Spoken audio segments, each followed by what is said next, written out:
Russell Dobular filling in for Jimmy Dore, who should be up in the air right now on his way to sunny Los Angeles. And it is actually very sunny today.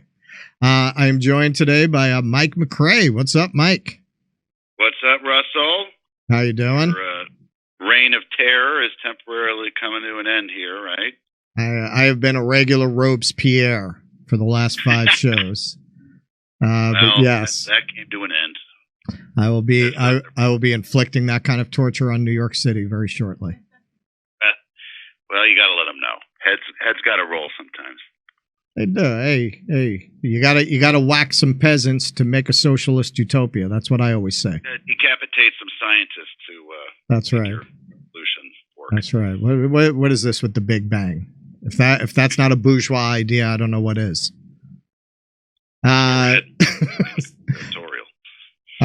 All right. So who are we being joined by? This is the Jimmy Dore Show. Who's calling? Rusty. My man, it's Commander-in-Chief, your old buddy, President Joe Biden. Oh, wow. And I mean old. See what I'm doing, the self-deprecating humor thing. I'm so old. But, not really. I see. When did that start? Well, our campaign's been pivoting in a few important ways. I'm not sure if you've noticed or not. And yeah, one of them is me making fun of my own age instead of letting other people do it. Taking ownership of how I'm the butt of the joke. So it deflects from my obvious age-related defects when the joke is about how I remember the Civil War. Ah, I see. That's the power of humor, Russ. And do you find this is working for you? Fucking A right it is. Have you seen the latest polls? Yeah. Russell, for the first time in his campaign, the majority of major polling shows me leading Donald Trump in the popular vote by a variety of margins. But still struggling in the key battleground states. Yeah, well, that's not what I called to fucking talk about, Russell. We're building momentum here, our campaign, and we'll get where we need to when we need to. So okay, so you're crediting self-deprecating humor with your rise in the polls. Oh no, not just that. Honestly, that's secondary. The primary driving factor is me promising to do things that I am absolutely never going to do. I see. And the crazy thing is the voters know it. I still really don't know how it works. I have an odd relationship with the Democratic voting base, to say the least. I guess there's just no explaining the Biden magic. Can you be more specific? Anything for you, Rusty. Well, first, guess who all of a sudden is now promising abortion rights will be codified into law? We could have done it long ago. But Joey B is out there saying he will undo what Trump did to abortion in this country. And Joey B absolutely cannot do that. That promise is stillborn, day one. Ooh, right, yeah. We have a Republican majority in the House, for Christ's sakes. We got the dad from Footloose as the Speaker of the House. I might as well promise that NASA will build the actual fully functional Starship Enterprise just to get the nerd vote. Yeah, but then you'd lose the Star Wars vote. Millennium Falcon, too. Fuck it, I'll promise every goddamn thing. Goddamn anything. Also, though, come on. Like the Star Wars nerds wouldn't vote for me if I were going to build the Enterprise. Literally, who would not want to see that? Okay, that is the one thing that might get me to vote for you. Fair enough. So, yeah, I promise all the abortion stuff, and people are just reminded the Democratic brand is pro-abortion rights, and Trump is anti. It's enough for people whose main issue is that to forget about all the horrible shit I'm doing and then come around. People are coming around, Russell. That's what this is about. So what else are you promising besides a Millennium Falcon? Forgiving student loan debt. Or at least working on a plan to forgive student loan debt. And who knows how long that could take. Wink, wink. And there's another prong to this strategy. It's a hell of a prong, if I may say so, Russ. And what is that prong? Russ, that prong is this. I told someone the other day I was looking into a way that I could shut down the border with Mexico with executive action. which immediately makes me look tougher on the border than anyone. Yes, very unexpected. Now, the answer is I probably can't, but again, I said we were looking into extreme measures at the border, and that's what matters. Moderates will hear that, and maybe people down near the border who previously think I'm too liberal. They hear my tough border talk and think, hold on, this guy can be a huge asshole like me, too. Genius! How about you, Russell? What is it that you want? Well, let's start with Medicare for all. Old Joe Biden would have said, come on, man, get real. But new old Joe Biden is going to say, you know what? We have a task force working on looking into that right now. What else? I'm feeling generous. I want a pony.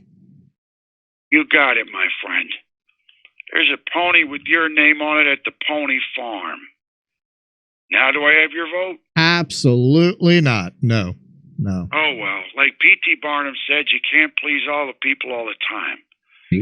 I did my best. And if you listen to MSNBC... What matters is I swing uncommitted voters back to my fold by exploiting their fears of a second Trump campaign and making completely unrealistic promises. I look at my role as president as sort of similar to an absentee father.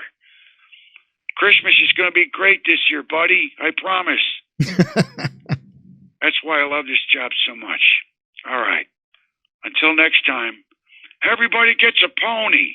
All right. Yay, ponies.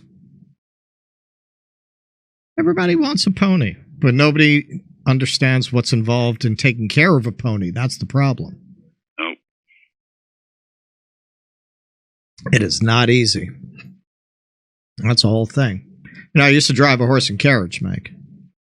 I was going to say, it sounds like you're speaking from some experience here.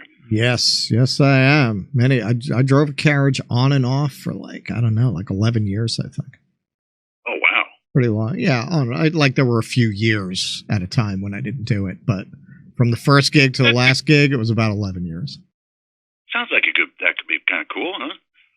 It is until you're sitting there waiting for a ride, saying, "What have I done with my life?"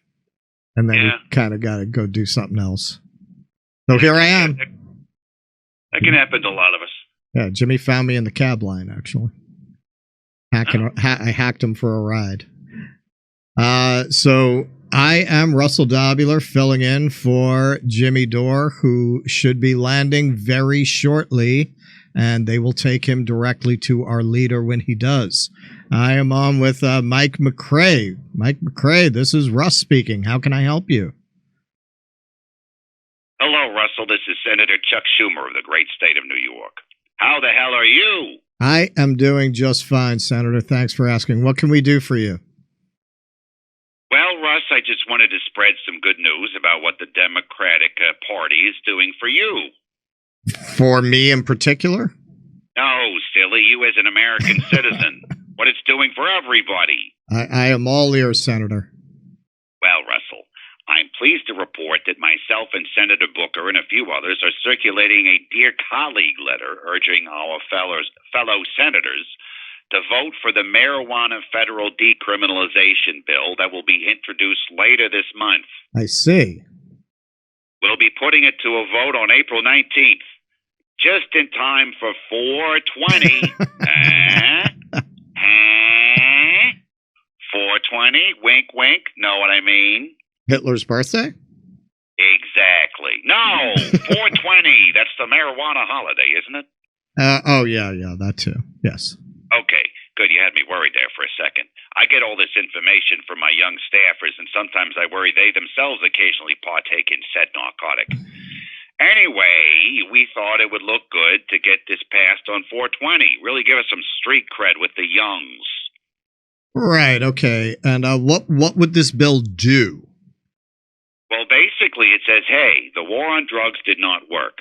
So we are decriminalizing marijuana on the federal level and preparing the way for it to be a legal controlled substance and its sale a permitted but regulated commercial enterprise. So you kids have fun, and we'll simply have to find another way to overpopulate our prisons with young black and brown men. And I'm confident we will. So am I. Does this have any chance of actually passing, though? Absolutely We proposed almost this exact same bill 2 years ago, and it went nowhere. And to think now, with this new Speaker of the House, that it would pass with this time would be madness. Forget it. Well, then why at this moment are you expending effort on this lost cause? Optics, young man, optics. Ah, right. In case you've been living under a rock in a cave, that itself is in a very isolated location. The Democrats aren't doing very well with the youngs these days, poll-wise. And that is no bueno, considering we have a little election thingy happening later this year. And why is that? Beats the hell out of me. My young staffers inform me it's yada, yada, yada, enabling a genocide or some such nonsense. But that just sounds like crazy talk to me. But I suppose it's true. Wonders never cease. Oh, well. Oh, well? I mean, what are you going to do? Young people want to have a hissy fit about 30,000 dead civilians that they don't even know in real life. I bet they're not even Facebook friends with these people. There's nothing you can do except try to win them back. By stopping the ethnic cleansing that's happening right now in Gaza, for example? Don't be ridiculous. No. By giving lip service to another issue they care deeply about, the right to smoke pot. I bet they care way more about pot than Gaza. In fact, maybe after a few tokies, they'll get a little more mellow about that situation. You really think so? Of course. I can see it in dorm rooms all across America. Sitar music plays, a couple of long-haired hippies rip from a tie-dyed bong. Wait. This is 2024 we're talking about? This year? I know. Tell me about it. What happened to the good old days? Anyway, they smoke their marijuana and say, hey, man, maybe what's going on in Gaza is cool after all. It depends on how you look at it. And the other hippie says, yeah, it really depends on how you look at it, man. It's really sort of juvenile to call this a genocide without fully understanding every little thing that has occurred in the region since 587 BC. Maybe we just should shut up and be groovy and vote for Biden in 2024 no matter what. I see. That's what will happen. So it's very important that we be seen as pot-friendly to balance out being seen as ethnic cleansing-friendly. Even though they can see what's happening with their own eyes? Look at your bong instead with your eyes. Think about your bong. That's what young people love more than anything. They've been tricked into caring about all these non-bong issues by anti-Semites. I'm telling you, Russell, the strategy is airtight. Okay, if you say so. I do say so. This is the Democratic Party way.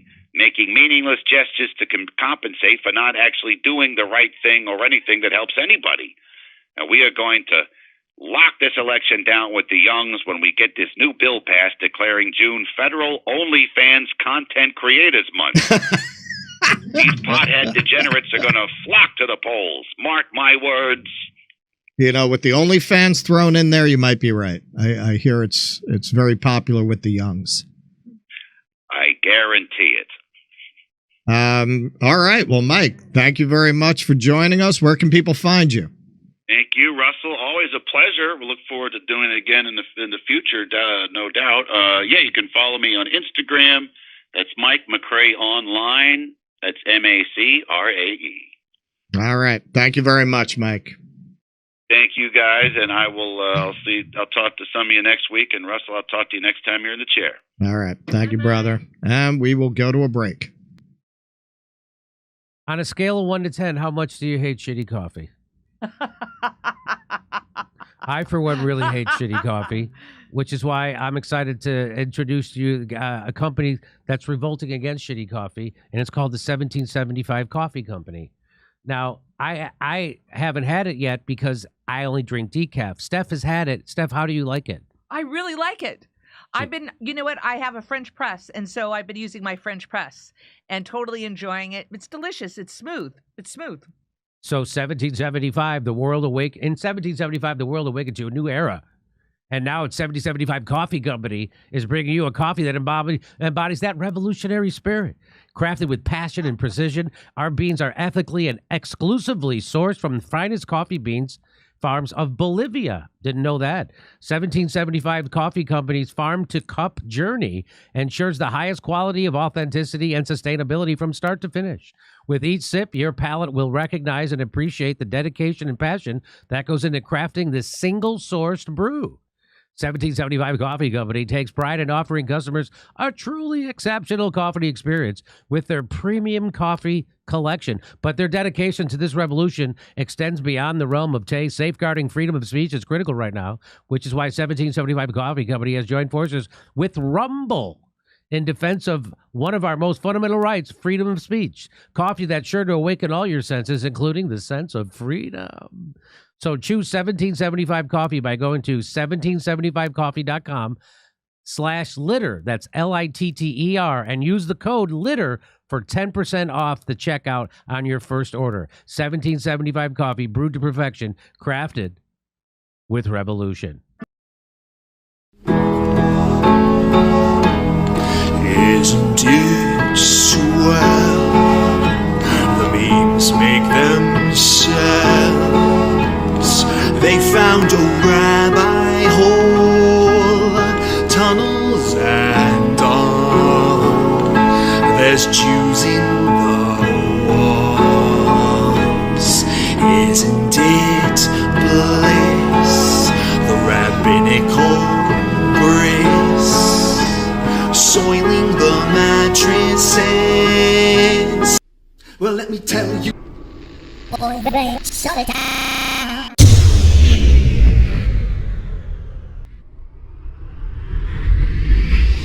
If I were Rabbi Shmuley and diddle diddle diddle digga digga diddle diddle dum, all day long I'd diddle little bums. If I were a Shmuley man, I'd peddle all my dildos, dreidel dildos, selling dildos with my daughter and her mum. If I were a Jewish Shmuley man, I'd be digging with a dildo in my bum. I'd wear a grotesque nose and go grab some goyim right on the nipple with a pinch. A Shabbos lap dance brace for the youngest mensch.